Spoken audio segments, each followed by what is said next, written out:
नमः श्री शंकरानंद गुरुपादाम्बुजन्मने सविलास महामोह ग्राहक ग्रासैक कर्मणे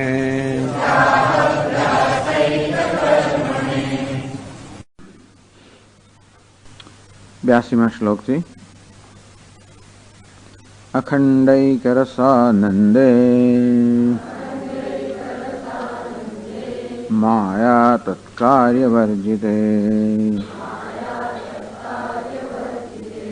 अशेषत्व सशेषत्व वार्तावसर एव कः शब्दानेव पठस्याहो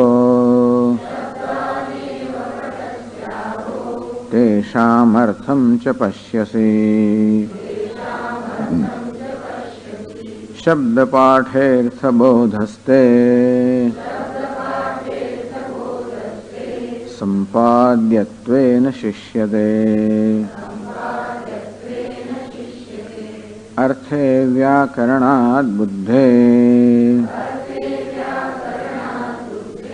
साक्षात्कारोऽवशिष्यते स्यात् कृतार्थत्वधीर्यावत् तावद् गुरुमुपास्वभोः आस्तामेतद्यत्र यत्र सुखं स्याद् विषयैर्विना तत्र सर्वत्र विद्येताम् ब्रह्मानन्दस्य वासनाम्।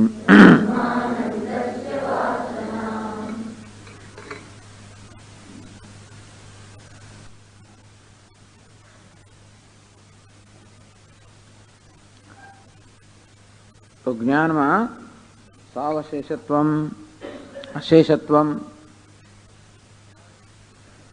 तो दृष्टांत समझायो कि केवी रीते ज्ञान में कंईक रही पण जाए जेम के 4 वेद जाणनार ने आ घणुं बधुं धन आपवामां आवशे एवुं जाहेर करवामां आव्युं।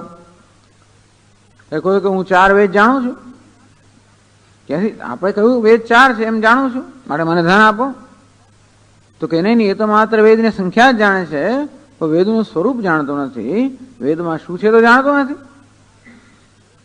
तो जेवी रीते आ 4 वेद विषे आवा प्रकारनुं ज्ञान होय कि वेद 4 छे एक प्रकारनुं ज्ञान थयुं वेदनी संख्या जाणे छे पण घणुं जाणવાનું बाकी छे सावशेषत्वम आम वेद 4 छे એટલું જાણ્યા પછી ઘણું જાણવાનું બાકી રહે છે વેદ વિશે તેવી રીતે બ્રહ્મમાં પણ ब्रह्म छे एवं जाणवू परंतु ब्रह्म केवुं छे आपणो प्रत्यक्ष ज्ञान अनुभव थयो ए जुदी वस्तु छे।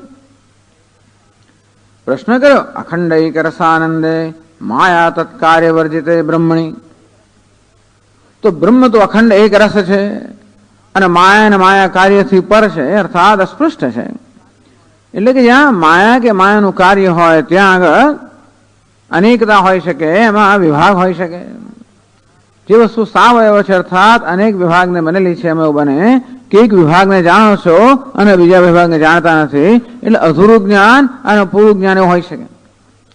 जेम के आ फूलना संबंधमां पण एनी अनेक बधी पाखड़ीओ होय अनेक वस्तुना बनेलुं फूल अनेक मॉलिक्यूलनुं बनेलुं अनेक अणुनुं बनेलुं छे अनेक परमाणुनुं बनेलुं छे अनेक वस्तुनुं बनेलो संघात होवाने कारणे शक्य छे के आ फूलना आपणे एक विषयने जाणता होईए कि अमुक वस्तु ने अमुक बाजू ने जानता है अमुक पासा ने जानता होइए अने बीजा पासा ने न जानता होइए।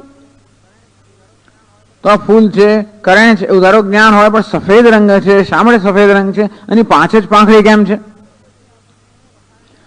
एने माटे तो पछी आपणने रसायण शास्त्र जोई घणा बधा शास्त्रो जोईता होय कदाच अने તેથી आ जगतना विषयो जे अनेक बधा अवयवोना बनेला होय छे एमना विषयो संभवी शके कि आपने एक अंशનું ज्ञान है वो पूरेपूરું ज्ञान नहीं आવું बने। ब्रह्म तो एवं नहीं ब्रह्म तो निरवयव है અખંડ એક રસ છે, અર્થાત એમાં અનેક રસ નથી, એક જ રસ છે, એમાં અનેકતા નથી, કોઈ સ્વગત ભેદ પણ નથી, કોઈ આંતરિક ભેદ પણ નથી. જે વૃક્ષમાં અનેક બધા આંતરિક ભેદ હોય, શાખાઓ હોય, પાંદડા હોય વગેરે, એવું તો આમાં છે નહીં. આમ તો પછી બ્રહ્મને જાણીએ ત્યારે બ્રહ્મને અંશને જાણ્યું અને પૂર્ણને ન જાણ્યું, એવું અંશતા અને પૂર્ણતા એ પ્રકારનો બ્રહ્મનો જે સ્વભાવ હોય તો બરાબર છે. ઉંદર પૂંછડી બાકી પૂંછડી જાણી, આખા ઉંદર ના જાણતા એવું બની શકે. પણ બ્રહ્મદેવ કહે છે ને એના અવયવ, અંતેથી એક અવયવને જાણ્યો, એક વિભાગને જાણ્યો, એક અંશને જાણ્યો. હા, જે લોકો બ્રહ્મને અંશને અંશી માનતા હોય એમનો બરાબર છે, પણ તો નિરવયવ છે, નિર્વિકાર છે. અંતેથી માયા અને માયામાં અને માયામાંથી બનેલી વસ્તુઓની અંદર અવયવ હોય, પણ બ્રહ્મ તો માયા અને એના કાર્યથી પર હોવાના કારણે કોઈ અવયવ નથી. તો પછી એ બ્રહ્મના જ્ઞાનમાં અધૂરું જ્ઞાન અને પૂરું જ્ઞાન, એક અંશનું જ્ઞાન અને પૂર્ણ જ્ઞાન, આ પ્રકારના વિભાગ કેમ હોઈ શકે? શબ્દાન એવા પઠસ્યાહો તેષામ અર્થમ ચ પશ્યસી. તું બ્રહ્મને જાણો? હા, બ્રહ્મ જાણો છો. બ્રહ્મ કેવું છે? અખંડ એક રસમ અદ્વિતીય સચ્ચિદાનંદ રૂપમ. ઇતિ બ્રહ્મ અખંડ એક રસ છે, સચ્ચિદાનંદ એમ જાણો છો.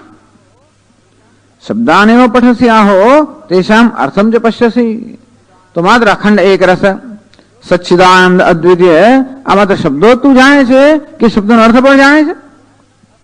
જો માત્ર શબ્દો જ જાણતો હોય, અર્થ ન જાણતો હોય, તો હજી ઘણું જાણવાનું બાકી રહી ગયું છે. તો પેલો અર્થ પણ જાણો છો. અર્થે વ્યાકરણાત બુદ્ધે અખંડ, જેમાં કોઈ ખંડ નથી. એક રસ, જેમાં કોઈ અનેકતા નથી. જાણો અદ્વિતીય, જેમાં કોઈ દ્વૈત નથી. સચ્ચિદાનંદ, જે અસત નથી, જડ નથી, દુઃખ્ય રૂપ નથી. જાણો છો, અર્થ પણ જાણો છો. અને વ્યાકરણનો કોઈ વિદ્વાન હોય તો પછી આ બધાની વ્યુત્પત્તિ પણ જાણતો હોય કે ભાઈ કયા ધાતુમાંથી બન્યું ને કયા પ્રત્યયો લગાવ્યા, બધી રીતે જાણતો હોય. અર્થ પણ જાણો છો. વ્યાકરણાત અર્થે બુદ્ધે, વ્યાકરણથી અર્થ પણ જાણતો તો પણ સાક્ષાત્કારો અવશિષ્યતે. એ અખંડ એક રસ હું છું, સચ્ચિદાનંદ અદ્વિતીય હું છું. તો બ્રહ્મ છે કે સચ્ચિદાનંદ અદ્વિતીય અખંડ એક રસ છે, એક વસ્તુનું જ્ઞાન, એક જ્ઞાન છે. પણ અખંડ એક રસ સચ્ચિદાનંદ અદ્વિતીય હું છું એ બીજું જ્ઞાન છે, એને સાક્ષાત્કાર કહેવામાં. એટલે બ્રહ્મના વિષયમાં કે ઈશ્વરના વિષયમાં પણ ઈશ્વર છે એને પરોક્ષ જ્ઞાન કહેવામાં આવ્યું. તો ઈશ્વર છું એ અપરોક્ષ, અર્થાત એને સાક્ષાત્કાર કહેવામાં આવ્યો કે વાસ્તવમાં હું અખંડ એક રસ છું, હું અખંડ છું. આ હુંમાં કોઈ ખંડ નથી. આ દેહમાં ભલે ખંડ રહ્યા હોય, ઉપાધિ ભલે અનેક હોય, પરંતુ હુંમાં કોઈ પ્રકારની અનેકતા નથી. એક રસ છું. હું એમ માનું છું કે હમણાં કરતા ભોગતા સુખી દુઃખી એમ આ હુંના પણ જાણે સ્વરૂપ બદલાયા કરતા હોય, પણ નહીં, એ પણ બધા ઉપાધિમાં, અર્થાત આ મનના બધા સ્વરૂપ બદલાયા કરતા હોય છે. આ સુખિત્વ, દુઃખિત્વ, કર્તૃત્વ, ભોક્તૃત્વ એ તો બધા મનની વૃત્તિનો સ્વભાવ છે, પણ હુંની અંદર કોઈ એનું કોઈ સ્વરૂપ બદલાતું નથી. આ પ્રકારે હું મારી જાત જેને કરતા ભોગતા સુખી દુઃખી માનતો હતો, અનેકવાનો એક માનતો હતો, જ્યારે આ વસ્તુ મને સ્પષ્ટ થાય અથવા પ્રત્યક્ષ થાય કે નહીં, આ હું તો સચ્ચિદાનંદ છું, અખંડ છું, જ્યાં કોઈ દ્વૈત નથી, ખંડ નથી, ભેદ નથી, એવો ભેદ રહિત હું છું, એમ પોતાની જાતને હું ને જોઈએ. આમ હું એવો જયારે ખ્યાલ આવે ત્યારે મારા મનમાં હું પુરુષ છું, સ્ત્રી છું, સુખી છું, દુઃખી છું, એવો ખ્યાલ જન્મતો હોય છે. તો કે નહીં, હું સાથે જયારે અખંડ એક રસ છું, અદ્વિતીય છું, પૂર્ણ છું, કોઈ પ્રકારની મર્યાદા વગર છું, એ પ્રકારે હું નો અર્થ જયારે સ્ફુરે ત્યારે સમજવું કે આ બ્રહ્મને વાસ્તવિક રીતે જાણ્યું. સાક્ષાત્કારો શિષ્યતે, અર્થાત આ પ્રકારે જે સાક્ષાત્કાર બાકી છે એ અખંડ એક રસ સચ્ચિદાનંદ અદ્વિતીય બ્રહ્મ હું છું. એ છે માંથી છું થવું જોઈએ.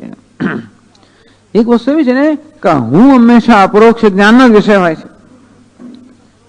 બાકી બધી વસ્તુઓ કે પ્રત્યક્ષ કે પરોક્ષ જ્ઞાનનો વિષય હોય, તો અત્યારે પણ હું અપરોક્ષ જ્ઞાનનો જ વિષય છે. હું છું, ભાસું છું, સદા પ્રિય છું, એ જ્ઞાન માટે કોઈ પ્રયત્નની આવશ્યકતા નથી, કોઈ ઇન્દ્રિયની, મનની, બુદ્ધિ કોઈ વસ્તુની આવશ્યકતા નથી. આમ હું અત્યારે પરોક્ષ જ્ઞાનનો વિષય છું. પણ હુંમાં જોડે જોડે આ બધા આ ઉપાધિના ધર્મ પણ ઉમેરાઈ જતા હોય છે, અને તેથી એ હુંમાં ઉપાધિના ધર્મ દૂર થઈને જયારે આ પ્રકારનું અપરોક્ષ કે સ્પષ્ટ જ્ઞાન થાય કે હું તો અદ્વિતીય છું, પૂર્ણ છું, શાંત છું. તું મને ક્યારે થાય? સ્યાત કૃતાર્થત્વધિ, તો કૃતાર્થત્વથી. અત્યારે જયારે જયારે હું નો વિચાર આવે છે ત્યારે ત્યારે મારા મનમાં હંમેશા અધૂરપ નો ખ્યાલ હોય છે. હુંની સાથે હંમેશા અધૂરપ સંકળાયેલી જ હોય છે.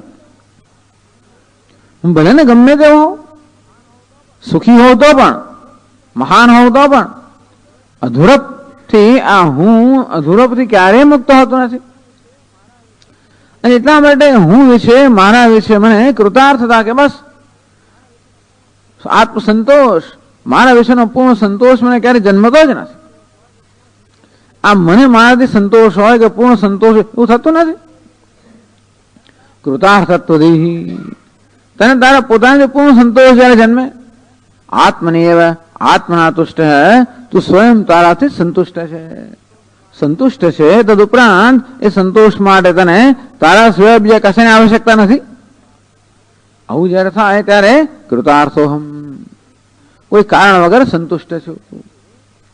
જ્યાં સુધી આ ન થાય ત્યાં સુધી તને હજી આ બ્રહ્મનો સાક્ષાત્કાર થયો નથી. ગુરુમ ઉપાસભો, ત્યાં સુધી તું ગુરુની ઉપાસના કર, અર્થાત શાસ્ત્રોનું શ્રવણ કર, મનન કર, ધ્યાન કર. એમ કરીને પ્રાસંગિક ચર્ચા કરવામાં આવે કે બ્રહ્મના વિષયની અંદર પણ અધૂરું જ્ઞાન અને પૂરું જ્ઞાન હોય છે. બ્રહ્મ છે એ પરોક્ષ જ્ઞાન છે, અધૂરું જ્ઞાન છે. બ્રહ્મ છું એ અપરોક્ષ જ્ઞાન છે, પૂર્ણ જ્ઞાન છે. જ્યાં સુધી હું અને બ્રહ્મ સાથે ન સ્ફુરે, આમ હું ના સ્ફુરણ સાથે સાથે કૃતાર્થતા, પૂર્ણતા, સંતોષ, જયારે એ ન સ્ફુરે ત્યાં સુધી હજી હું નું વાસ્તવિક જ્ઞાન થયું નથી. ત્યાં સુધી પ્રયત્ન ચાલુ રહેવો જોઈએ. એવમ પ્રાસંગિકમ પરિસમાપ્ય, આ પ્રકારે એક પ્રાસંગિક ચર્ચા જ આવી કે પેલા એ કહ્યું ને કે આપ તો કહો છો કે બ્રહ્મના જ્ઞાનથી તો કૃતાર્થતા થવી જોઈએ, અને આપના બધા આટલા વચનથી મને બ્રહ્મનું જ્ઞાન તો થઈ ગયું, પણ કૃતાર્થતા થઈ નથી. તો કે બ્રહ્મનું જ્ઞાન થયું છે અને છતાંય નથી થયું. પરોક્ષ જ્ઞાન થયું છે પરંતુ અપરોક્ષ જ્ઞાન થયું નથી, માટે કૃતાર્થતા જન્મે નથી. એવું છે નહીં કે આ અપૂર્ણતા અપરોક્ષ છે. તો જે પ્રકારની સમસ્યા હોય એ પ્રકારનો ઉકેલ હોવો જોઈએ. આ દુઃખ જે છે અધૂરપ છે, અપૂર્ણતા છે કે અપરોક્ષ, એકદમ અપરોલ ઇન્ટિમેટ, એકદમ તદ્દન નજીકમાં નજીક છે મારી. એટલે એ અધૂરપ સાથે ગાઢ સંબંધ છે. એટલા જ માટે પરોક્ષ જ્ઞાનથી અપરોક્ષ દુઃખ જતું નથી હોતું. તો જેવું દુઃખ હોય કે જેવી સમસ્યા હોય એ પ્રકારનો ઉકેલ હોવો જોઈએ. એટલા જ માટે હું આ દુઃખ એ અપરોક્ષ છે, સંસાર અપરોક્ષ છે. એટલા જ માટે બ્રહ્મનું પણ અપરોક્ષ જ્ઞાન હોય તો જ અપરોક્ષ સંસાર જાય. એટલા માટે અપરોક્ષ જ્ઞાનની આવશ્યકતાની પ્રાસંગિક વાત કરી નાખી. અને હવે જે બ્રહ્માનંદની ચર્ચા જે મુખ્ય વિષય છે, આ સ્થાને યત્ર યત્ર સુખમ સ્યાદ વિષયર્વિના.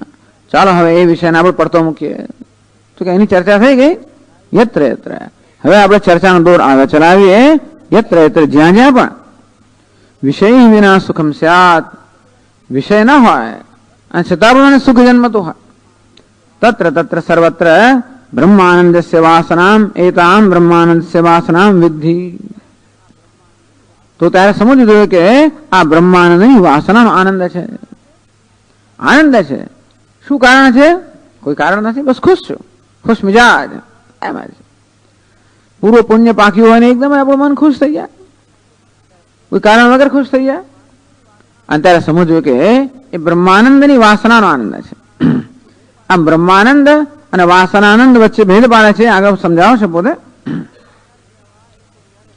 આમ વિષયાનંદ ક્યારે કહેવાય? એ સુખ જયારે વિષયમાં જન્મ્યો ત્યારે. તત્ર તત્ર વિષયજન્યત્વ અભાવાત. તો કોઈ કારણ વગર મને સુખ છે, હું સુખી છું અમારો અનુભવ છે. અને એ માટે કોઈ બીજું નિમિત્ત નથી, કોઈ વિષય કે એવું કઈ બન્યું નથી કે ઈચ્છા કંઈક થયું હોય, ઈચ્છા પૂરી થઈ હોય, કશું થયું પણ નથી. સ્વામી દયાનંદ મહારાજની ભાષામાં કહ્યું હતો એક સ્લેપસ્ટિક જોક, એક ટૂચકો પણ આપણને કોઈ કહે અને એકદમ હસી પડીએ. તમારી કઈ ઈચ્છા પૂરી થઈ? શું વિષય મળ્યો? કયો પ્રમોશન મળ્યું? કયો પ્રશ્ન ઉકલી ગયો? બધા પ્રશ્નો અકબંધ છે. બધા મારો સાહેબ જે છે તે છે, નોકરીની સ્થિતિ જેવી છે તેવી છે, જે લોન આટલી ભરવા, જે કઈ બધા પ્રશ્નો અકબંધ જ છે બધા. અને ઈચ્છાઓ પણ જે વિનયવી જ છે બધી, અને છતાં પણ એવા ક્ષણો આવી જાય જ્યારે હું આનંદમાં આવી જાઉં.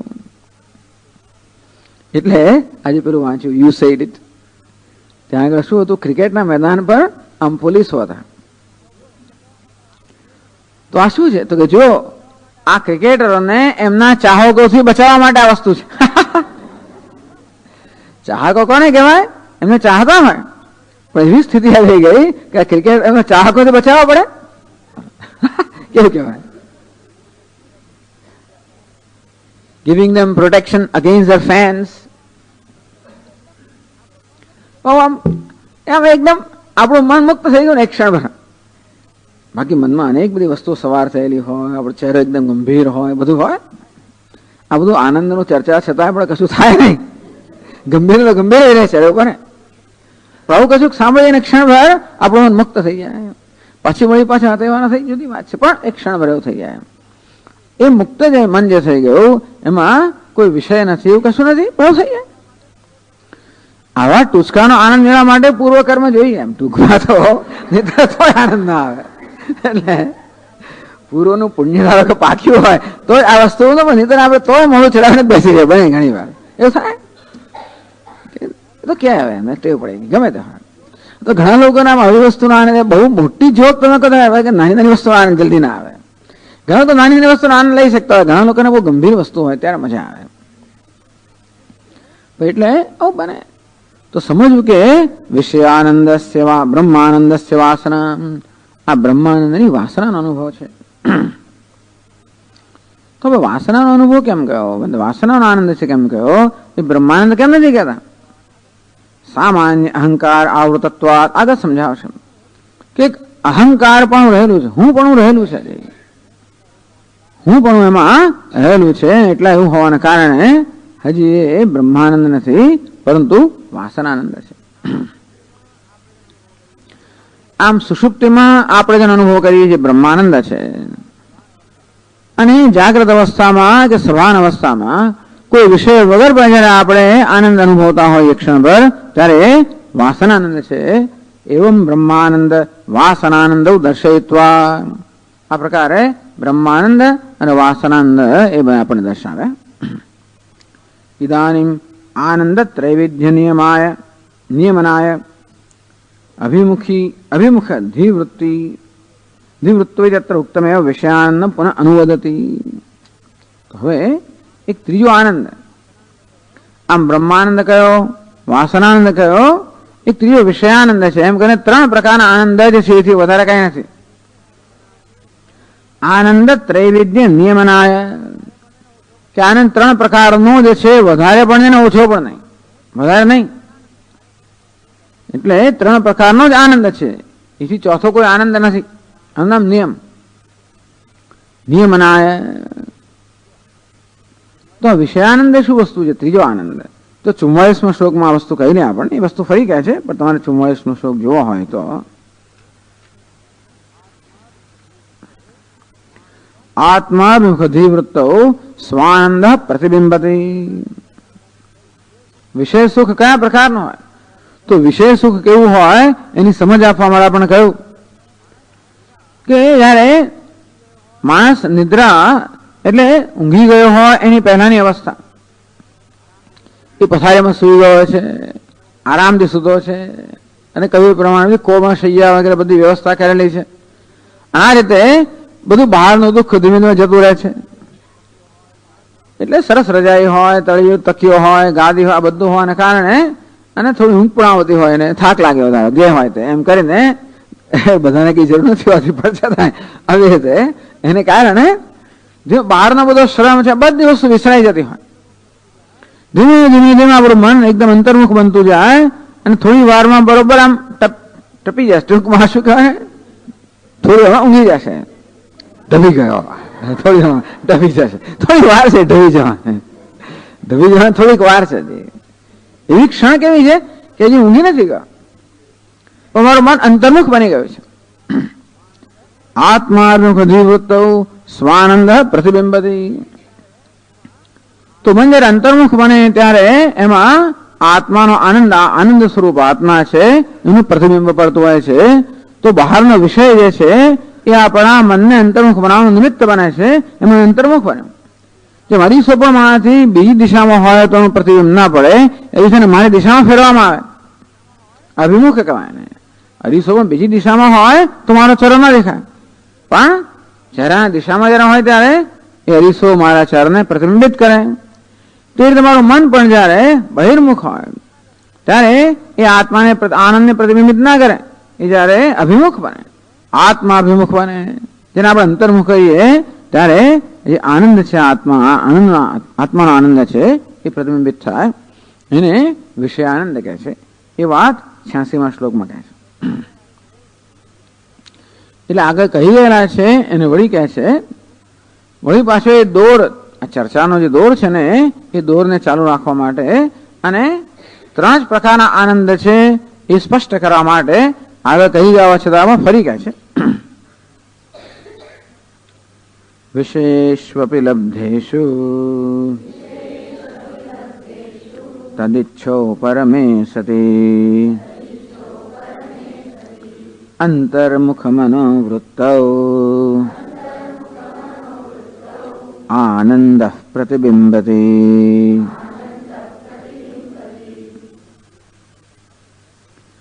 વિશેષુ અપી લબ્ધેષુ કે વિશેષુ અભિલબ્ધેષુ એવું પણ એક પાઠ છે. યદા યદા સર્ગાદ વિષય લાભાત તદ ઈચ્છો પરમે સતી તદ ઈચ્છો પરમો ભવતી. જ્યારે જ્યારે કોઈ ઈચ્છિત વિષય પ્રાપ્ત થાય ત્યારે એ વિષયની જે ઈચ્છા હતી એ શાંત થઈ જાય, ઉપરમ થઈ જાય. નાના બાળક નામ પેલો ડબ્બો જોઈએ ચોકલેટ, તરત આવે, ધીમે ધીમે સરકતું સરકતું આવે, પછી આપણે ડબ્બાને પછી આપીએ ને જલ્દી, પછી એમ માંગે, ચોકલેટ બતાવે, હાથ લાંબો કરે, કરતા કરતા આમ ઈચ્છા બરોબર તીવ્ર થાય, પછી ના પણ આમ જે આનંદ થઈ જાય. એટલે વિશેષ ઉપલબ્ધેશુ બધે એવી રીતે બાળકને ચોકલેટ હોય, આપણને બીજું કઈ મળે, કે નવા કપડા સીવડાવ્યા હોય ને આમ ઘરે આવ્યો હોય ને પછી આપણે બરોબર આમ પહેર્યા હોય, પછી અરીસામાં જોઈએ ને કેવું છે કેવું નહીં, એટલે નવા ચશ્મા પણ આવ્યા હોય આરામ. તો વિશેષુ અભિલબ્ધેશુ આપણો પ્રિય ઈચ્છિત વિષય પ્રાપ્ત થાય ત્યારે, ગમે તે વિષય ને ઈચ્છિત વિષય હોવો જોઈએ. કઈ ઈચ્છો પરમે સતી, આપણા મનમાં જ ઈચ્છા છે કે તૃષ્ણા છે જે આપણા મનને બહિર્મુખ બનાવે છે. તો મનમાં જયારે ઈચ્છા હોય ત્યારે આપણું મન ઈચ્છાના વિષયનું ચિંતન કરતું હોય. આમ નવા કપડાની ઈચ્છા હોય, નવા ચશ્માની ઈચ્છા હોય, નવા જોડાની ઈચ્છા હોય, કે પછી કઈ નવા મિત્રની ઈચ્છા હોય, નોકરી ગમે તે ઈચ્છા હોય એ પ્રાપ્ત થાય. પરીક્ષામાં પાસ થવાની ઈચ્છા છે, અથવા તો ફર્સ્ટ ક્લાસ પાસ થવાની ઈચ્છા છે, અપેક્ષા નથી, એકદમ જ પાસ થઈ ગયો, કલ્પના બહારની વસ્તુ છે. ઈચ્છો પર ત્યાં બહુ ટેન્શન હતું, શું થશે શું થશે, રિઝલ્ટ આવતું જ નથી, આવતું જ નથી, આવતું જ નથી. થાય શું કે આ હિન્દુસ્તાનમાં આ ગુજરાત યુનિવર્સિટીની અંદર એનું પરિણામ ક્યારેય ઠેકાણ નથી આવતો. અમે જયારે ભણતા ત્યારે તો પરીક્ષાના તારીખો નક્કી, બધી તારીખો નક્કી જ હોય.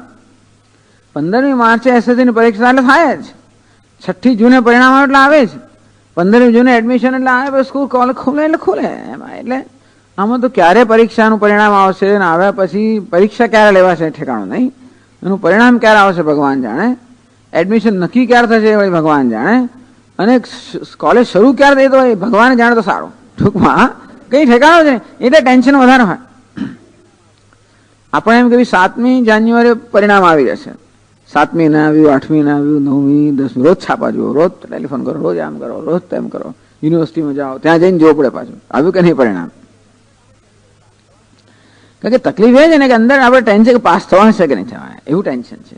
મેં 3જું પેપર બરોબર ગયું નથી, 4થું પેપરમાં મને ખાતરી નથી, એવું થયું હોય જ્યારે, ત્યારે પછી એકદમ યુનિવર્સિટીમાં પહોંચી ગયા આપણે અને આપણું નામ જોયું પાસમાં, બસ વિષયો એટલે હે ઈચ્છો પરમે સતી, પાસ થવાની ઈચ્છા હતી ઉપરમ થઈ ગયા, અર્થાત ઈચ્છા તૃપ્ત થઈ, નિવૃત્ત થઈ ગઈ.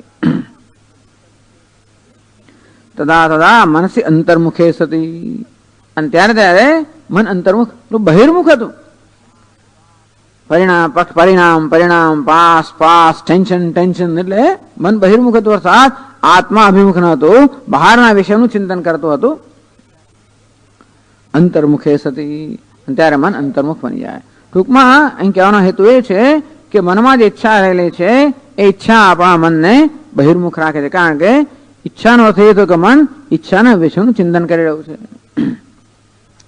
અને બાકીની બધી વૃત્તિઓ એમાંથી જન્મી હોય છે. આ કામમાંથી જ ક્રોધ જન્મે, લોભ જન્મે, મોહ જન્મે, મદ જન્મે, માત્સર્ય જન્મે, જે કંઈ જન્મે બધું છેવટે ઈચ્છામાંથી જન્મે છે.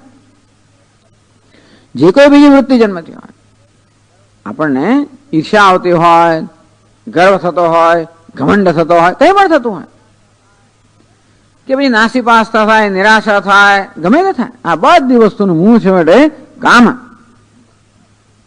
એવું આપણા શાસ્ત્રો કહે છે. જયારે કામના ના હોય ત્યારે બીજી કોઈ વૃત્તિ પણ ના હોય. તમે કામ જતો રહે, ક્રોધ રહ્યો એવું નથી હોતું. બધી કામના જતી રહી મનમાં, પણ લોભ બાકી રહે એવું ના હોય. બાકીની બધી જ બધી બહિર્મુખ વૃત્તિઓ એ બધા મૂળ ક્યાં છે? ઈચ્છામાં છે, કામનામાં છે. એ કામનું મૂળ પણ અવિવેકમાં છે અને હું અજ્ઞાનમાં છે. બરોબર છે, પણ છતાં એવું બની શકે કે આપણામાં અજ્ઞાન હોય, અવિવેક રહ્યો તો પણ કામના જતી રહે. ક્યારે જતી રહે? એ કામના પૂરી થાય ત્યારે ક્ષણ પર જતી રહે.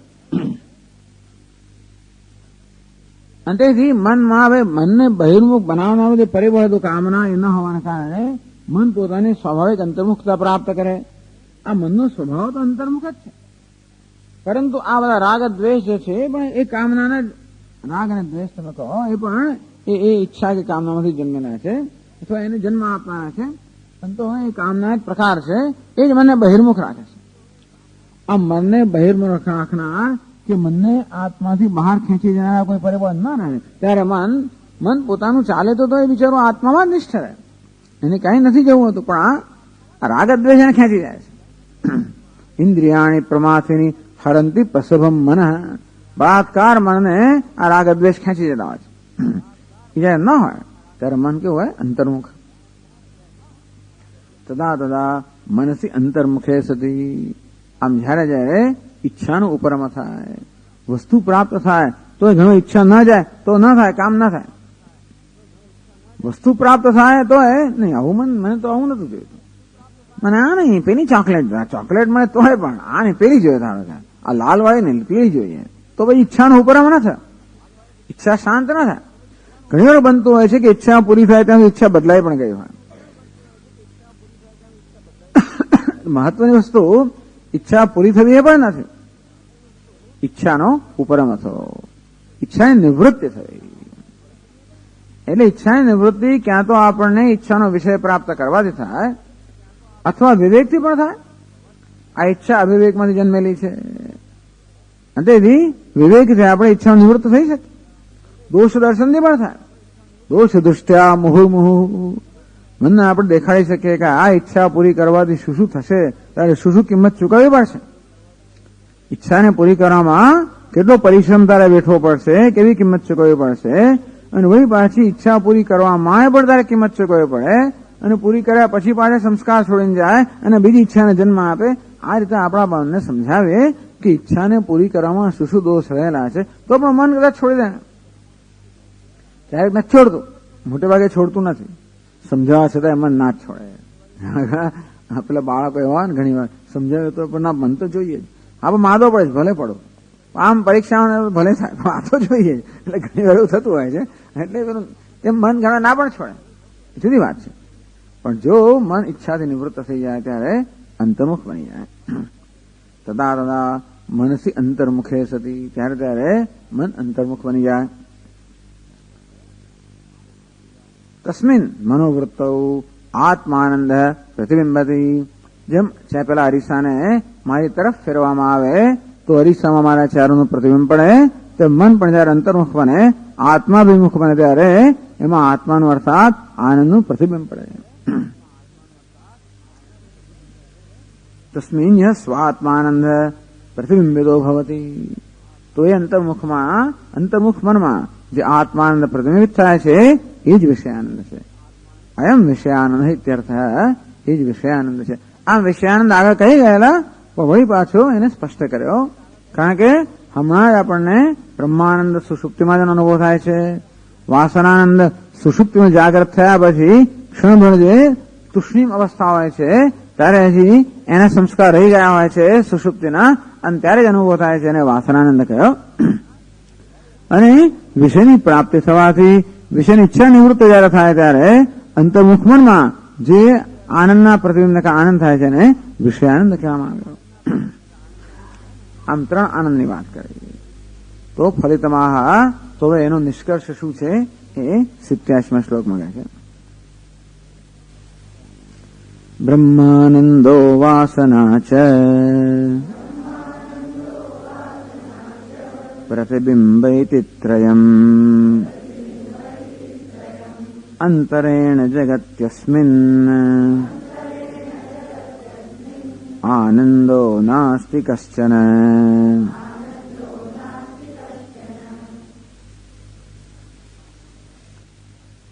ઉક્ત પ્રકાર બ્રહ્માનંદ, વાસનાનંદ અને પ્રતિબિંબ એટલે વિષયાનંદ એ ત્રયમ ઉક્ત પ્રકારેણ સ્વપ્રકાશતયા સુષુપ્તો પ્રતિભાસમાનો બ્રહ્માનંદ. આગળ જેની વિગતવાર ચર્ચા કરવામાં આવી કે સુષુપ્તિમાં આપણે જે અનુભવ કરતા હોઈએ છીએ એ બ્રહ્માનંદ છે, સ્વપ્રકાશ છે, આત્મા સ્વયં પ્રકાશ છે, અને આનંદ આત્માનું સ્વરૂપ છે, માટે આનંદ પણ સ્વયં પ્રકાશ છે. એટલે આગળ કહેવામાં આવ્યું કે આપણે ગાઢ નિદ્રામાં જરા હોઈએ ત્યારે તો અનુભવ કરવા માટે કોઈ કારણ હોતા નથી, ત્યાં ઇન્દ્રિયો પણ નથી હોતી, અર્થાત ઇન્દ્રિયો પણ શાંત થઈ ગઈ છે અને મન પણ શાંત થઈ ગયું હોય તો ઇન્દ્રિયો, મન વગેરે આનંદ અનુભવ કરવાના સાધનો છે એ તો સુષુપ્તિમાં હોતા નથી. એટલે સુષુપ્તિમાં આનંદ કેવી રીતે અનુભવાય?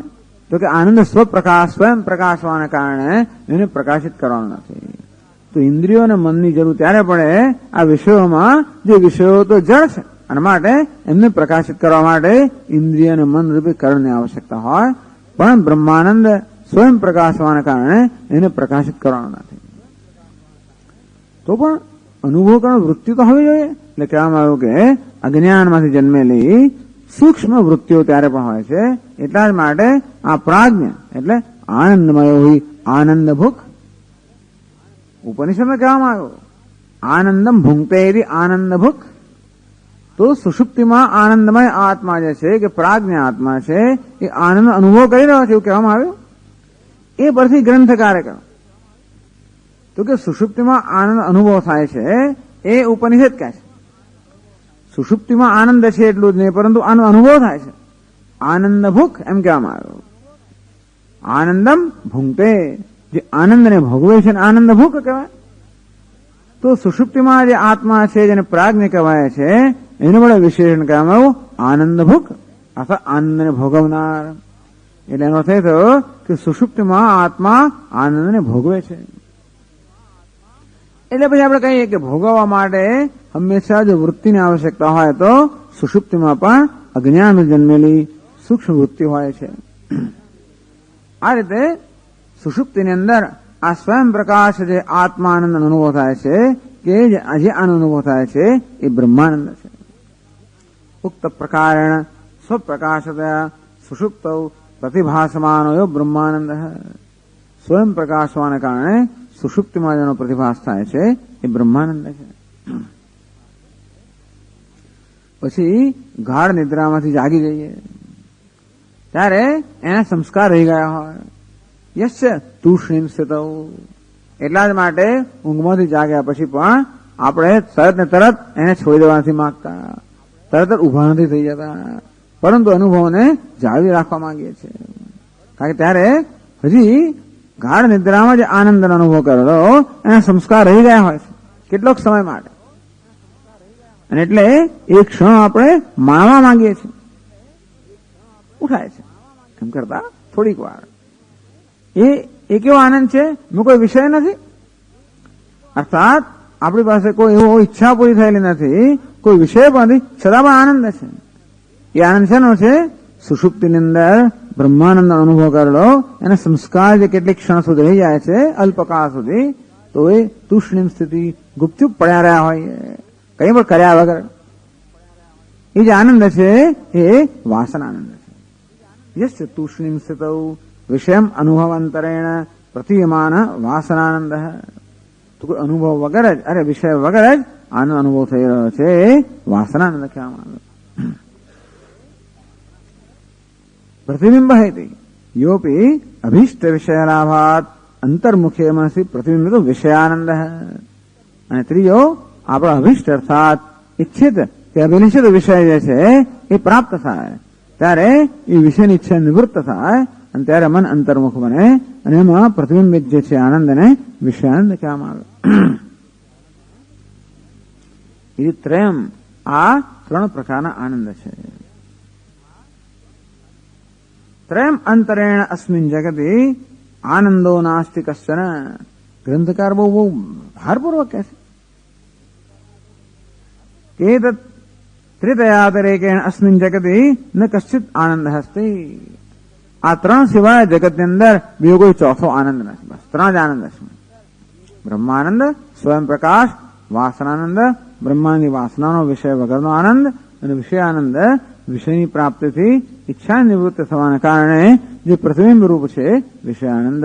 બસ આ ત્રણ પ્રકારનો આનંદ છે. ટીકા કરીને બહુ લાંબુ બધું ચર્ચા કરે છે, કારણ કે આ ગ્રંથમાં આ ગ્રંથકારે આ ત્રણ સિવાય બીજા ઘણા શબ્દોનો પ્રયોગ કર્યો છે. બીજા બધા શ્લોકમાં આ 5 અધ્યાયની અંદર 5 પ્રકરણની અંદર આનંદ, યોગાનંદ, આત્માનંદ, અદ્વૈતાનંદ, વિદ્યાનંદ, વિષયાનંદ આ 5 તો પ્રકરણ જ છે. તો આપણે યોગાનંદ અત્યારે બ્રહ્માનંદ, આ યોગાનંદ પ્રકરણ, બ્રહ્માનંદ આત્માનંદ, બ્રહ્માનંદ અદ્વૈતાનંદ. આમ આપણે યોગાનંદ, આત્માનંદ, અદ્વૈતાનંદ આ શબ્દો તો આપણે જ વાપરો છે. કોઈ ક્યાંક નિજાનંદ એવો શબ્દ પ્રયોગ છે, કોઈ મુખ્યાનંદ એવો શબ્દ પ્રયોગ છે. મુખ્યાનંદ, નિજાનંદ, આત્માનંદ, યોગાનંદ, અદ્વૈતાનંદ આટલા બધા આનંદ આપ વાત કરો છો અને આપ કહો છો કે આ ત્રણ જ આનંદ છે. તો કહેવાનો હેતુ એ છે કે આ નિજાનંદ કે પછી આત્માનંદ, મુખ્યાનંદ, અદ્વૈતાનંદ, યોગાનંદ, બ્રહ્માનંદ આ બધું એક જ છે. બ્રહ્માનંદ માટે જ પછીના શ્લોકોમાં આપણને આ પ્રકારનો શબ્દ પ્રયોગ જાણવા મળે. એમને માનો કે આ ગ્રંથકાર કોઈ બીજા આનંદની વાત કરી રહ્યા છે. ગ્રંથકાર આ બ્રહ્માનંદ એને માટે જ જુદા જુદા સંદર્ભમાં બ્રહ્માનંદ માટે જુદા શબ્દ વાપરવામાં આવે. ક્યારેક આત્માનંદ કહેવામાં આવે, આત્માના સંદર્ભમાં નિજાનંદ કહેવામાં આવે, બ્રહ્માનંદ કહેવામાં આવે, યોગાનંદ કહેવામાં આવે, અદ્વૈતાનંદ કહેવામાં આવે. એક જ વસ્તુ છે.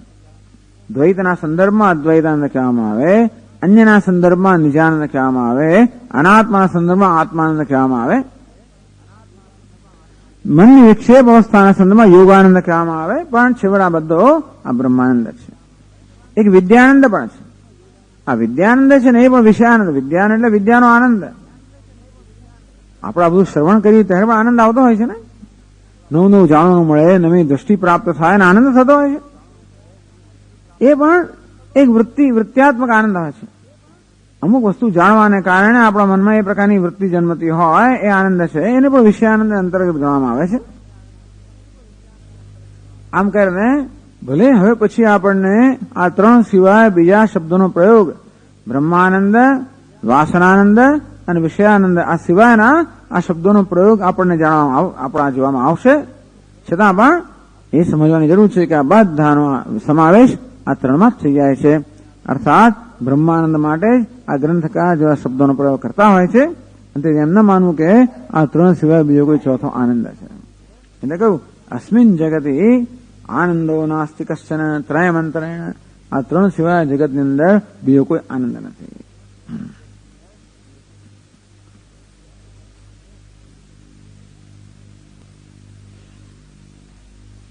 નनु અસ્મિન અધ્યાય બ્રહ્માનંદ વિવેચનસ્ય પ્રસ્તુતત્વાत्. આપ તો આ પ્રકરણ જે શરૂ કર્યું બ્રહ્માનંદનું પ્રકરણ છે. એકદમ પ્રસ્તાવનામાં જ કહ્યું ગ્રંથકારે.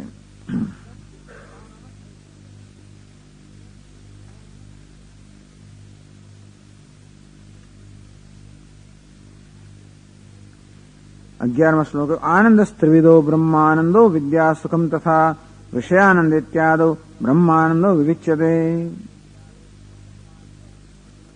આનંદ ત્રિવિધ ત્રણ પ્રકારનો આનંદ બ્રહ્માનંદ, વિદ્યાનંદ, વિષયાનંદ. એમાં આદુ સૌ પહેલા અમે બ્રહ્માનંદની વિવેચન કરશું. એટલે પ્રતિજ્ઞા એવી કરી છે કે આ પ્રકરણમાં બ્રહ્માનંદનું વિવેચન કરવામાં આવશે. આપણે એવી પ્રતિજ્ઞા કરી એ વિષય છે. એટલે પ્રશ્ન કરે છે નનુ અસ્મિન અધ્યાય બ્રહ્માનંદ વિવેચનસ્યૈવ પ્રસ્તુતત્વાત. આપણે આગળ 11મા શ્લોકમાં તો કહ્યું કે આ પ્રકરણમાં અમે બ્રહ્માનંદનું વિવેચન કરશું. ઇતર આનંદદ્વય પ્રતિપાદનમ પ્રકૃત અસંગતમ. તો તમે આ વાસનાનંદ અને વિષયાનંદ આ બે પ્રકારના આનંદ છે એનું પ્રતિપાદન કરી રહ્યા છો. ટૂંકમાં ગ્રંથકારે આપણે સમજાવ્યું કે ભાઈ વાસનાનંદ કયો કહેવાય, વિષયાનંદ કયો કહેવાય, એ બધું પણ આપ પ્રતિપાદન કરી રહ્યા છો. અસંગતત્વાત. તો એની કોઈ સંગતિ નથી, અર્થાત અત્યારે એનો કોઈ ઉપયોગ નથી ને. જયારે આપ બ્રહ્માનંદનું વિવેચન કરવાનો છો એવું આપણે પ્રસ્તાવના કરી, તો વિષયાનંદ અને આ વાસનાનંદ એની ચર્ચા શું કામ કરી રહ્યા છો? અસંગત છે, અપ્રસ્તુત છે. જેની પ્રસ્તાવના કરી હોય ને પછી આડાવડા આપણે કરીએ અપ્રસ્તુત કહેવાય ને, તો આ તો અપ્રસ્તુત છે, પ્રકૃત અસંગતમ. અને માટે જે મુખ્ય વિષય છે એની સાથે કોઈ સંબંધ ધરાવવાનો નથી. અને આ જે સંબંધ ધરાવવાનો એવી ચર્ચા ન કરવી જોઈએ. નહીં તો આપણું મન છે ને તો આડે ફંટાઈ જાય. પાછું ઘણી વાર શું થતું હોય કે જે મુખ્ય વિષય હોય પછી આડી અવળી ચર્ચા આપણે કરીએ તો મન ફંટાઈ જાય, પછી પાછું લાવતા મુશ્કેલી પડે. ઘણી વાર તો વક્તાનું મન જ ફંટાઈ જતું હોય. ઘણી વાર શું થાય છે કે વક્તા પણ એટલે ઘણી વાર થાય આપણે કંઈક જતા હોઈએ કોઈ માર્ગ પર પછી આપણે બીજું બતાવો જેમ આપણે આડા નાડા ફંટાઈ જઈએ એ પાછા અવાય જ નહીં. પાછું ઘણી વાર ક્યાં ગયા આપણે, મુખ્ય રસ્તો છે ને ભૂલાઈ જાય, ઘણા ભૂલાઈ જાય, મુખ્ય પાછા જ ના અવાય, એવા ગૂંચવાઈ જઈએ આપણે. એવી રીતે ઘણી વાર થાય કે ભાઈ આપ हम क्या बात कर रहे थे, એવું ઘણી વાર વક્તાએ શ્રોતાને પૂછવું પડતું હોય છે. ક્યારેક પૂછવું પડે કે ભાઈ આપણે શું વાત કરતા હતા, કયો વિષય હતો. ઘણા શ્રોતાઓ સ્માર્ટ તરત કહી દે, ભાઈ શ્રોતાઓ વિષય ગૂંચવાઈ ગયા હોય તો ચાલ તો વાંધો નહીં, બધા ગૂંચવાયેલા જ હોય તો વાંધો નથી આવતો. પરંતુ એટલે સામાન્ય નિયમ એવો છે કે જે મુખ્ય વિષય હોય એની ચર્ચા કરવી જોઈએ. એને સંબંધિત વિષયોની ચર્ચા તમે ભલે કરો, પરંતુ તમે જે મુખ્ય વિષય છે એનો દોર છે એમાંથી આડા ના ફંટાઈ જવું જોઈએ. એને દોર છૂટો ના મૂકી દેવો જોઈએ. એને મદદરૂપ થાય એવી ચર્ચા જરૂર કરો. અસંગત એની સંબંધિત ના એ વિષયની ચર્ચા ના કરવી જોઈએ. કારણ કે એમ હોય તો પછી આપણું મન છે ને ગૂંચવાઈ જતું હોય છે. એટલે પ્રશ્ન કરે છે કે આપ આવી ચર્ચા કેમ કરો છો? આપણે પ્રસ્તુત બ્રહ્માંડની વિવેચન કરશું એ પ્રસ્તાવના કર્યા પછી આ વિષયાનંદ અને આ વાસનાનંદ આ તો અસંગત લાગે છે. અર્થાત આપે જે પ્રસ્તાવના કરી એવું વિષયાનંદ સારું જાણવાનું સારું છે, પણ આમાં એનો શું ઉપયોગ છે? તેનો બાબત એ છે કે વાસનાનંદ વિષયાનંદ જે આપણે ચર્ચા કરો છો એનો આ બ્રહ્માનંદને સમજવાનો શું ઉપયોગ છે? ઇતિ આશંક્ય તયો બ્રહ્માનંદ જન્યત્વેન. તો કે ખરેખર આપણે વાસનાનંદ એવો શબ્દ વાપરીએ કે વિષયાનંદ એવો શબ્દ પ્રયોગ કરીએ પણ છેવટે બ્રહ્માનંદ જ છે, એક જ આનંદ છે. 3 નથી ને 13 પણ નથી, એક જ છે, ખાલી બ્રહ્માનંદ જ છે. પરંતુ એ જ બ્રહ્માનંદ કોઈ પ્રકારના વિષય વગર આપણે અનુભવતા હોઈએ ત્યારે અને અહંકાર સહિત તે આપણે વાસનાનંદ કહ્યો. તો એ બ્રહ્માનંદ અનુભવમાં જો કોઈ વિષય નિમિત્ત બને ત્યારે આપણે વિષયાનંદ કહીએ, વાસના નિમિત્ત બને તો આપણે વાસનાનંદ કહીએ. એ બ્રહ્માનંદના જ નામ છે, છતાં પણ જો નિર્નિમિત્ત આપણે આનંદ અનુભવ થાય તેને બ્રહ્માનંદ કહીએ, અને નિમિત્ત અને નિમિત્તથી થતો હોય તો આપણે એને નિમિત્તનું નામ આપીએ. એટલે જયારે જયારે આનંદ અનુભવતા હોઈએ ત્યારે બ્રહ્માનંદ અનુભવ કરતા હોઈએ છીએ જુદી જુદી માત્રામાં. એવું નથી કે હંમેશા આનંદ એક સરખી માત્રામાં અનુભવાતો હોય છે. આપણા અંતઃકરણ આપણું અંતઃકરણ કેટલું અંતર્મુખ બન્યું, કેટલું શુદ્ધ બન્યું, કેટલું સ્વચ્છ બન્યું એ પરથી આનંદની માત્રા, જેવી રીતે અરીસો કેટલો સ્વચ્છ છે એ બધી પ્રતિબિંબ જેની સ્પષ્ટતા નક્કી થાય ને. તો અરીસામાં પ્રતિબિંબ પડે ખરું, પણ હંમેશા સમાન પડે એવું નથી હોતું. કદાચ અરીસો સ્પષ્ટ ના હોય. આમ બાથરૂમમાં નાહતા હોય ત્યારે પેલી વરા લાગી ગયો હોય તો આમ કેમ જયારે ધૂંધળું દેખાય, પછી આમ આટલું આટલું સાફ કરો તમે જયારે પછી દેખાય તો બહુ સ્પષ્ટ ના દેખાય. હવે રાહ જોવી પડે, આમ ઘસઘસ કરવું પડે, તમારે ઘણું કરવું પડે. આમ તો જયારે જયારે આવી રીતે બાથરૂમમાં જયારે આપણે ગરમ પાણીનો ઉપયોગ કરવાનો ત્યારે કોઈને કોઈ રીતે એ વરાળને જવાની કે વ્યવસ્થા હોવી જોઈએ. ત્યાં તો એક્ઝોસ્ટ ફેન હોય છે, કશું હોવું જોઈએ, પણ એવું કશું ના હોય. ધારો કે ઘણી વાર તો વરો એટલી હોય કે કોઈ એક્ઝોસ્ટ ફેન એને હેન્ડલ ના કરી શકે, પણ બનતું હોય ગમે પણ એટલે પેલો અરીસો ધૂંધળો થઈ ગયો તો આપણું પ્રતિબિંબ સ્પષ્ટ ના દેખાય. પણ દેખાય ખરું, પણ સ્પષ્ટ ના દેખાય. એ પરથી આપણે પ્રતિબિંબ નામ આપીએ. ધૂંધળું પ્રતિબિંબ, ધૂંધળો ચહેરો, અસ્પષ્ટ ચહેરો, સ્પષ્ટ ચહેરો તો એક જ ચહેરો, જે દેખાય ચહેરો જ દેખાય છે. પણ નામ આટલા કેમ આપ્યા? કારણ કે એ કેવું દેખાય છે એની ઉપાધિ પરથી. અરીસો એકદમ સ્વચ્છ હોય તો આપણે સ્પષ્ટ ચહેરો દેખાય, અને ન હોય તો ઓછો સ્પષ્ટ દેખાય. એ રીતે ચહેરાના જ નામ આપવામાં આવે. કે અરીસો વાંકું ચૂકો તો ચહેરોમાં વિકૃત દેખાય, એવો આપણે વિકૃત ચહેરો એમ કહીએ, પણ એક જ ચહેરો છે. તેમ બ્રહ્મા એક જ આનંદ છે, તે છે બ્રહ્માનંદ. પરંતુ ઉપાધિને કારણે વિષયરૂપ ઉપાધિ હોય તો એ વિષયજન્ય વૃત્તિ જે છે એમાં પ્રતિબિંબિતને આપણે વિષયાનંદ કહીએ. વાસના ઉપાધિ હતો એ વાસનાજન્ય જે છે એને આપણે વાસનાનંદ કહીએ. વાસના જયારે નિમિત્ત બને ત્યારે, અને કોઈ નિમિત્ત જયારે ન હોય ત્યારે એને બ્રહ્માનંદ કહીએ. તયો બ્રહ્માનંદ જન્યત્વેન.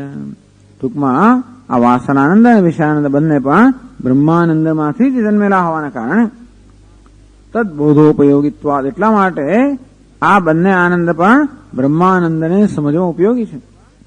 વાસનાનંદ બ્રહ્માનંદ અનુભવનો વિષય નથી ને, આ બે અનુભવનો વિષય છે. આપણે વાસનાનંદ અનુભવતા હોઈએ છીએ, બ્રહ્માનંદ અનુભવતા કહે છે સુષુપ્તિમાં બ્રહ્માનંદ હોય છે, હશે જ, આપણે ના નથી પાડતા, પણ આપણા પ્રત્યક્ષ અનુભવનો વિષય તો નથી.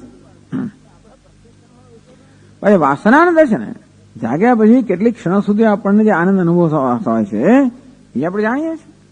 કે પછી આપણે કોઈ વિષયની ઈચ્છા પૂરી થાય અને આનંદ અનુભવ એ પણ જાણીએ છીએ. એટલે વાસનાનંદ અને વિષયાનંદ આપણા અનુભવના વિષયો છે, એ પરથી આપણે બ્રહ્માનંદને જાણી શકીએ. એટલા માટે તૈત્રીય ઉપનિષદમાં આખી આનંદ મીમાંસા બતાવવામાં આવી કે સૈકો માનુષ આનંદ હે તયો. પછી એને એક માનુષતામાં એ માનુષને 100 ગુણ અને પેલા 100 ગુણ અને પેલા 100 ગુણ એમ કરતા આપણે કલ્પના કરી છે જો બ્રહ્માનંદ કેવો હશે. તે છે માનુષાનંદ, દેવ મનુષ્ય ગંધર્વાનંદ હે, તે છે મનુષ્ય ગંધર્વાણામ આનંદ હે, દેવ ગંધર્વ એમ કરતા કરતા તો આપણા અનુભવનો જે વિષય છે એ પરથી આપણે, એટલે આ અનુભવ, આ વાસનાનંદ અને વિષયાનંદ બંને અનુભવના વિષયોના કારણે બ્રહ્માનંદને જાણવા માટે ઉપયોગી છે. એટલા માટે ચર્ચા કરવામાં આવી. એટલે ન પ્રકૃત અસંગતમ તેથી એ ચર્ચા આપણા પ્રકૃતને, એટલે કે જે મુખ્ય વિષય છે એની સાથે સંબંધ ધરાવનારી છે. એ 88મા શ્લોકમાં કહે છે. તથા ચ વિષયાનંદ વાસનાનંદ ઇત્યમો આનંદૌ જનયન્નાસ્તે બ્રહ્માનંદ સ્વયં પ્રભઃ.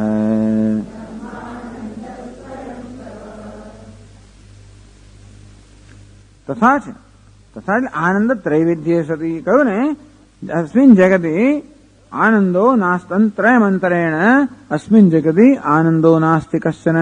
આ ત્રણ સિવાય જગતમાં બીજો કોઈ આનંદ નથી. તથા છે તો આનંદ આ ત્રણ પ્રકારનો હોય ત્યારે વિષયાનંદ વાસનાનંદ ઇતિ અમુ, આ બે જે છે વિષયાનંદ અને વાસનાનંદ, આ બે જે છે. બ્રહ્માનંદ સ્વયં પ્રભ બ્રહ્માનંદ તે આનંદો જનયન આસ્તે. આ બંને જે બ્રહ્માનંદ જે સ્વયં પ્રકાશ છે એ જ આ બે આનંદને જન્મ આપનારો છે. यह स्वयं प्रकाश है आनंद है. तो जो स्वयं प्रकाश टूंकમાં ये निर्निमित्त आनंद છે. આ બે આનંદ કેવા છે? નૈમિત્તિક આનંદ છે. વાસના હોય ત્યારે વાસનાનંદ અને વિષય હોય ત્યારે વિષયાનંદ, બે નૈમિત્તિક આનંદ છે. પરંતુ બ્રહ્માંડ નિર્નિમિત્ત, અંતેથી એટલે સ્વયં પ્રકાશ પ્રભા કહેવામાં આવ્યો. નૈમિત્ત એટલે નિમિત્ત હોય તો જ પ્રકાશિત થાય, કોઈ નિમિત્ત વગર પ્રકાશિત થવામાં સ્વયં પ્રભા. तो यह स्वयं प्रकाश आनंद है. तो स्वयं प्रकाश आनंद છે એ બ્રહ્માનંદ છે. અને એ જ વિષયાનંદ વાસનાનંદ જનયતિ, એ વિષયાનંદ અને વાસનાનંદને જન્મ આપે છે. તો એ એટલે કહેવાનો અર્થ શું થયો કે જે સ્વયં પ્રકાશ આનંદ, આ વાસના આનંદ અને વિષયાનંદ જન્મ આપનાર એ બ્રહ્માનંદ છે. એ પ્રકારે આ બે આનંદ છે બ્રહ્માનંદને જાણવામાં કે સમજવામાં ઉપયોગી છે. અર્થાત વાસનાનંદ આપણા અનુભવનો વિષય છે, વિષયાનંદ અનુભવનો વિષય છે. તો આ બે આનંદો જેને કારણે આપણે અનુભવી શકીએ છીએ એ બ્રહ્માનંદ છે. એટલા એ રીતે આ બે આનંદ પણ બ્રહ્માનંદને જાણવા માટે ઉપયોગી છે. માટે અમે એની ચર્ચા કરી. ચાલો આગળ કરશું. ઓમ પૂર્ણમદ પૂર્ણમિદમ પૂર્ણાત પૂર્ણમુદચ્યતે પૂર્ણસ્ય પૂર્ણમાદાય પૂર્ણમેવાવશિષ્યતે. ઓમ શાંતિ શાંતિ શાંતિ. શંકરં શંકરાચાર્યં કેશવં બાદરાયણં સૂત્રભાષ્યકૃતૌ વંદે ભગવन्तौ પુનઃ પુનઃ. ઈશ્વરો ગુરુરાત્મેતિ મૂર્તિભેદવિભાગિને વ્યોમવદ્વ્યાપ્તદેહાય દક્ષિણામૂર્તયે નમઃ. ઓમ શાંતિ શાંતિ શાંતિ. હરિ ઓમ.